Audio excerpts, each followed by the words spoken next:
시간이 되었으므로 2025년 9월 24일 수요일 아침 예배를 시작하겠습니다. 다 같이 주의 기도로 시작합니다. 하늘에 계신 우리 아버지요, 이름이 거룩히 여김을 받으시오며 나라가 임하옵시며 뜻이 하늘에서 이루어진 것 같이 땅에서도 이루어지이다. 오늘 우리에게 일용할 양식을 주시옵고 우리가 우리에게 죄진 자를 사하여 준 것 같이 우리의 죄를 사하여 주시옵고 우리를 시험에 들게 하지 마시옵고 다만 악에서 구하옵소서. 나라와 권세와 영광이 아버지께 영원히 있사옵나이다. 아멘. 거룩하시고 자비로우신 하나님 아버지, 하나님의 크신 사랑을 진심으로 감사드립니다. 오늘도 우리에게 새로운 하루를 허락하셔서 예배로 하루를 열 수 있도록 인도하여 주심을 감사합니다. 하나님, 우리가 주 말씀 안에서 이 세상 살아갈 때 머리가 될진데 꼬리가 되지 않기를 원하오니 하나님, 우리의 삶을 주관하여 주시사 말씀 안에서 이기는 자 될 수 있도록 하시고 열매 맺는 자 되게 모든 것들을 허락하여 주시옵소서. 하나님의 뜻 안에서 진정하고 참다운 반듯한 삶을 살 수 있도록 하시고 옳고 그름을 잘 분별하여서 하나님께 영광을 돌리는 그런 삶을 살 수 있도록 은총 베풀어 주시옵소서. 하나님, 심신이 연약한 지체들 위해 기도합니다. 저들에게 함께 하시사 저들을 세워주시고 저들에게 세상에 줄 수 없는 하나님의 평강을 부어주셔서 저들이 다시 독수리 날갯짓을 할 수 있도록 은혜 베풀어 주시옵소서. 모든 말씀 예수 그리스도 받들어 감사하며 기도드렸사옵나이다. 아멘. 하나님 말씀 보겠습니다. 디도서 2장 11절에서 14절 말씀입니다. 디도서 2장 11절에서 14절입니다. 시아성경 제성경으로 349쪽입니다. 11절, 모든 사람에게 구원을 주시는 하나님의 은혜가 나타나 우리를 양육하시되 경건하지 않은 것과 이 세상 정욕을 다 버리고 신중함과 의로움과 경건함으로 이 세상에 살고 복스러운 소망과 우리의 크신 하나님 구주 예수 그리스도의 영광이 나타나심을 기다리게 하셨으니 14절, 그가 우리를 대신하여 자신을 주심은 모든 불법에서 우리를 속량하시고 우리를 깨끗하게 하사 선한 일을 열심히 하는 자기 백성이 되게 하려 하심이라. 아멘. 하나님, 이 말씀을 들어 사용하여 주시옵소서. 예수님 이름으로 기도드렸습니다. 아멘. 황지우 시인의 작품 중에 너를 기다리는 동안이라는 시가 있습니다. 오늘 본문과 연계된 것 같아서 한번 낭독해 보겠습니다. 너를 기다리는 동안, 내가 오기로 한 그 자리에 내가 미리가 너를 기다리는 동안 다가오는 모든 발자국은 내 가슴에 쿵쿵거린다. 바스락거리는 나뭇잎 하나도 다 내게 온다. 기다려본 적 있는 사람은 안다. 세상에서 기다리는 일처럼 가슴 애리는 일이 있을까? 내가 오기로 한 그 자리, 내가 미리 와 있는 이곳에서 문을 열고 들어오는 모든 사람이 너였다가 너일 것이었다가 다시 문이 닫힌다. 사랑하는 이여, 오지 않은 너를 기다리며 마침내 나는 너에게 간다. 아주 먼 데서 나는 너에게 가고 아주 오랜 세월을 다하는 너는 지금 오고 있다. 아주 먼 데서 지금은 천천히 오고 있는 너를 기다리는 동안 나도 가고 있다. 남들이 열고 들어오는 문을 통해 내 가슴에 쿵쿵거리는 모든 발자국 따라 너를 기다리는 동안 나는 너에게 가고 있다. 여러분 어떻습니까? 기다리는 것은 몸을 움직이지 않고 가만히 있는 것인데 시인은 기다리면서 앞으로 가고 있다고 말하지 않습니까? 이게 어떻게 가능한 일일까요? 물리적으로는 가능하지 않지만 시인의 마음을 가지면 충분히 가능합니다. 시인은 몸은 그대로 있지만 마음으로는 달려가겠다는 것입니다. 혹시 길이 엇갈릴 수 있으니 몸은 기다리면서 마음으로는 그가 오기를 간절히 바라는 마음으로 달려가는 것입니다. 얼마나 그를 만나고 싶었으면 발자국 소리를 들을 때마다 가슴에서 쿵쿵 소리가 났을까요? 그만큼 그가 오기를 간절히 바라는 마음에 증표를 하겠습니다. 누군가를 진심으로 기다린다는 것은 그가 꼭 뭘 하고 싶어서 그러는 것은 아닌 것 같습니다. 어린 자식이 아빠의 퇴근을 기다리는 이유는 아빠가 사올 통닭이나 아이스크림 때문이 아니라 그냥 아빠가 좋았을 것입니다. 그렇지 않으면 통닭이나 아이스크림만 먹고 횡하니 방에 들어갈 것인데 그런 모습은 분명 진정한 기다림의 모습이 아닐 것입니다. 오늘 본문에도 이러한 기다림이 나옵니다. 13절 말씀 끝을 보면 기다림이란 단어가 나오는데 이 단어는 앞의 내용을 모두 끌어안고 있는 단어라 할 수 있겠습니다. 그러니까 기다린다는 말은 누구를 기다리고 왜 기다리는지 그 내용을 모두 담고 있는 결론적이면서도 함축적인 그런 단어인 것입니다. 혹은 행동인 것입니다. 오늘 본문을 자세히 보면 11절부터 14절까지 말씀이 하나의 문장으로 이어져 있는 것을 볼 수 있습니다. 여러분 11절 말씀 끝을 보시겠습니까? 은혜가 나타나 이렇게 이어지고 있죠. 12절 말씀 끝에도 이 세상에 살고 이렇게 이어지고 13절 말씀 끝에도 기다리게 하셨으니 이렇게 하면서 종결되지 않고 마침표가 없고 계속 이어지는 어미가 사용되었습니다. 14절 끝에 가서야 자기 백성이 되게 하려 하심이라 하고 문장이 종결됩니다. 다시 말해서 11절부터 14절까지의 말씀은 하나의 문장인 것입니다. 그것을 4개의 절로 나누어 기록한 것이기에 우린 여기에서 주요 골자를 찾아 이 말씀이 어떤 메시지를 갖고 있는지를 보아야 할 것입니다. 여러분 그럼 이 말씀의 골자가 무엇일까요?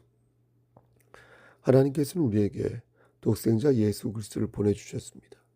그 이유는 우리를 죄의 사슬에서 벗어나게 하시고 우리를 구원하여 영원한 생명을 주시기 위해서였습니다. 그런데 우리가 예수님을 영접하였다고 해서 여러분 갑자기 우리가 한나라에 가는 것은 아니지 않습니까? 물론 그런 분들도 계시겠지만 그렇게 하려면 먼저 우리가 죽어야 되지 않습니까? 육신의 장막에서부터 벗어나야 하지 않습니까? 우리가 숨을 거둘 때 우리의 영혼이 하늘나라에 가는 것이므로 우린 살아있는 동안에는 그리스도인으로서 잘 살아야 하는 의무가 있는 것입니다. 그런데 주목할 것은 하나님께서 우리를 구원하신 이유가 우리를 하늘나라로 보내는 것 말고 또 다른 이유가 있다라는 것입니다.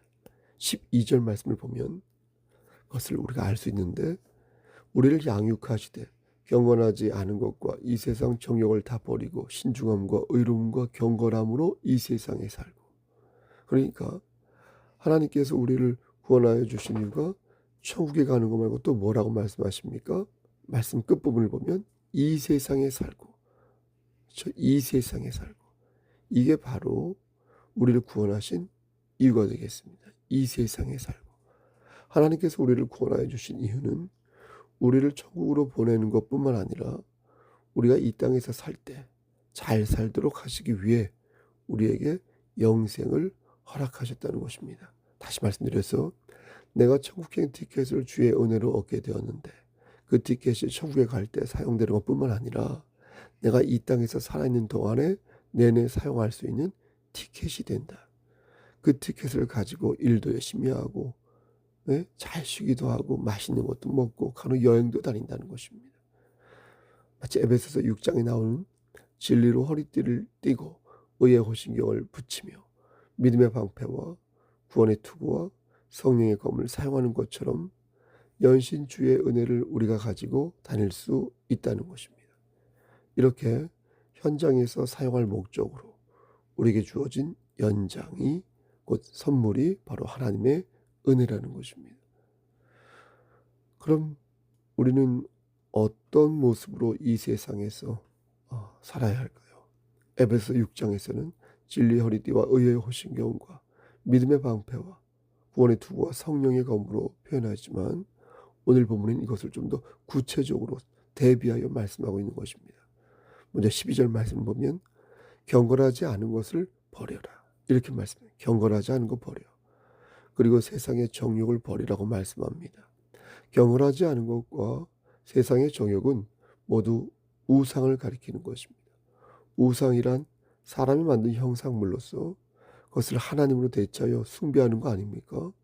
우상을 섬기는 것은 하나님께서 하지 말라고 하신 계명으로 하나님을 근심되게 하는 것인데, 사람들은 자신의 욕망을 우상 속에 투영하여 아주 교묘하게 우상을 숭배하는 것입니다. 정리하면 하나님께서 우리를 구원하신 이유는 우리를 천국에 보내시는 의도만 있는 게 아니라 우리가 이 땅에서 우상을 버리고 제대로 살게 하시기 위해 우리를 구원하셨다. 천국만 가라고 우리에게 은혜를 주신 게 아니라 은혜를 가지고 이 땅에서 제대로 살라고 은혜를 주셨다. 그리고 제대로 사는 것은 신중함과 의로움과 경건함으로 사는 것이다. 이렇게 말씀하셨다는 겁니다. 신중하다는 것은 자신의 혈기를 잘 조절할 줄 안다는 것입니다. 당시 그레데 사람들은 자기 절제하지 못했다고 합니다. 쉽게 흥분했고 쉽게 사고를 쳤다고 합니다. 이에 사도 바울은 하나님께 은총을 받은 자라면 응당 신중해야 한다고 말한 것이고, 그러한 능력이 우리를 구원하여 주신 하나님의 은혜에서부터 나온다고 그들에게 역설한 것입니다. 이렇게 되면 어떻게 되는 것입니까? 경건하지 않고 정욕으로 가득 찬 사람은 신중하지 못하다는 것입니다. 자기 통제를 잘 못한다는 것이고, 정욕에 빠져서 그것을 탐닉한다는 것입니다. 의로움과 경건함도 마찬가지입니다. 영어 성경을 보면 의로움을 upright라고 표현하고 있습니다.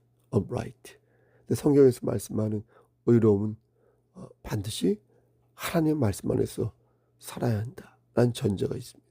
그러니까 그렇지 않고 단순히 상식적이고 양심적이고 그런 삶을 말한다면 그건 의로움이 아니다. 훈육을 듣는 사람들이 편하게 들을 수 있을지 모르지만 하나님의 말씀을 생각하지 않는 의로움과 경건함은 결국 교회를 인본주의에 빠지게 하여 타락하게 만드는 요인이 된다는 것입니다.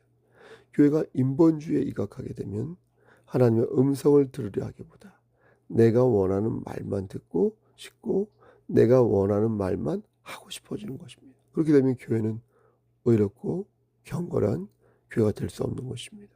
다시 강조하지만 여러분 보십시오.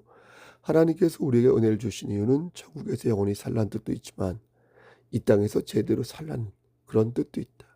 그래서 우리에게 은혜를 주신 것입니다. 그래서 신중함과 의로움과 경건함으로 하나님 중심의 삶을 살 때 우린 비로소 이 땅에서 제대로 살 수가 있는 것입니다. 앞에서 신중함과 의로움에 대해 말씀드렸는데 경건하다는 말도 그렇습니다. 경건하게 산다는 것은 하나님께 예배하는 것처럼 산다는 그런 뜻입니다. 우리가 일반적으로 아는 엄숙한 분위기가 경건한 게 아니라 하나님께 예배드리듯 그렇게 사는 게 경건한 것입니다. 야고보서 1장 26절 말씀 보면 누구든지 스스로 경건하다 생각하며 자기 혀를 재갈 물리지 아니하고 자기 마음을 속이면 이 사람의 경건은 헛것이다. 이렇게 말씀하셨습니다. 그러니까 경건은 경건한 척 할 수 없다는 것입니다. 세상에서 말하는 경건은 여러분 경건한 척 할 수 있지 않습니까? 예? 겉으로 경건하면 속으로 딴 생각할 수 있지 않습니까? 왜냐하면 거기에는 하나님이 안 계시니까. 하지만 성경에서 말씀하는 경건은 하나님 보시기에 경건한 척 할 수 없다는 것입니다. 속속들이 아시니까요. 하나님을 속일 수 없으니까. 그래서 예배하는 것처럼 살아야 비로소 경건하게 살 수 있는 것입니다. 여러분, 저는 오늘 본문을 들어서 하나님께서 우리에게 은혜를 주신 이유는 두 가지 이유가 있다 말씀드렸습니다. 하나는 우리에게 영생을 주시기 위해서 은혜를 주신 것이고, 또 하나는 우리가 이 땅에서 잘 살라고 영생을 주셨다. 이렇게 말씀드렸습니다. 이 땅에서 잘 사는 방법은 경건하지 않은 것과 세상의 정욕을 버리고 대신 하나님 말씀 안에서 신중함과 의로움과 경건함을 장착할 때 우리는 이 땅에서 잘 살 수가 있는 것입니다. 그런데 여기서 끝나지 않습니다. 우리에게는 아직 13절과 14절 말씀이 남아 있습니다. 13절 말씀을 보면 우리가 해야 할 한 가지 일이 더 기록되어 있습니다. 우리 함께 13절 말씀을 보겠습니다. 이번에도 마찬가지로 우리가 해야 할 일이 무엇인지 찾으면서 한번 읽어보시기 바랍니다. 복스러운 소망과 우리의 크신 하나님 구주 예수 그리스도의 영광이 나타나심을 기다리게 하셨으니, 여러분 뭐라고 말씀하십니까? 맞습니다. 기다리는 것입니다. 기다리는 것. 우리가 해야 할 것은 기다리는 것. 그럼 뭘 기다려야 됩니까? 복스러운 소망과 예수님의 재림을 기다리는 것입니다. 우리말 성경에는 복스러운 소망이라 기록되어 있지만 원어 성경을 보면 복이란 글자 앞에 그라는 관사가 붙어 있어요. 그냥 복스러운 소망이 아니라 그 복스러운 소망.